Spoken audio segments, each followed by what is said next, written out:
Okay, ladies and gentlemen, Mrs. and Mr. Chairman, it's my pleasure to present some data that we obtained from a retrospective study on colorectal liver metastases that we performed in our hospital in Münster, in Germany.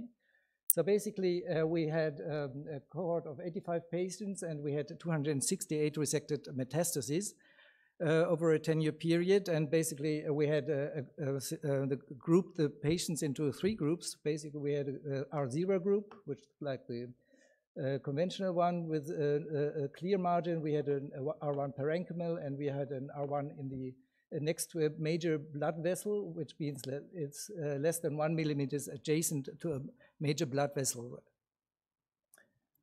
So when we looked at the survival over a 3-year period, actually we saw that the R1 vascular group was quite similar to the R0 group in overall survival. So if you compare our R1 vascular, we have a 3-year survival of 81%, and we have in the R0 group we have 92%, but we have a significantly less survival in the R1 parenchymal, which is 51%.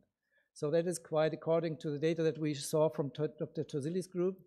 What was interesting is that if you look at 5 years in our cohort, actually the survival in the R1 vascular group drops a lot. And basically we end up at the same level as the R1 parenchymal group, whereas the R0 group is still at 75%. So of course, the question is it due to local recurrence, or is it maybe due to other factors that you have the late poor result in this group? And we looked for the frequency of local recurrence in these different groups, and basically what we found is that in the R1 vascular group, we had a low or a high local recurrence-free group, which is 87%, which is even a little bit higher than in the R0 group. And in the R1 parenchymal group, of course, there was a larger frequency of local recurrency. So basically, from that data, we can summarize and actually say that we have a better short-term, but not long-term survival in patients who had R1 adjacent to the blood vessels. We had poorer long-term results that were not due to local recurrence, but rather to the increased frequency of extrahepatic metastases. And I think from the data that we have from different groups, but also supported by our data, we can say that there's definitely no justification to extend resections to major vessels if the liver metastasis bordered on major blood vessels.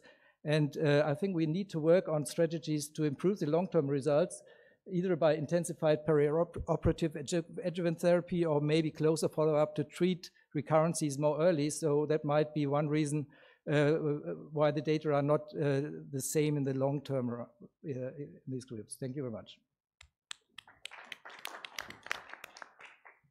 Paper is open for discussion. I have just one question on selection of patients. So you selected 85 out of 260 patients. I didn't get how you selected those 85. No, it was 286 metastases in 85 patients. Okay. So we had multiple metastases in a lot of patients of those, okay. Yes.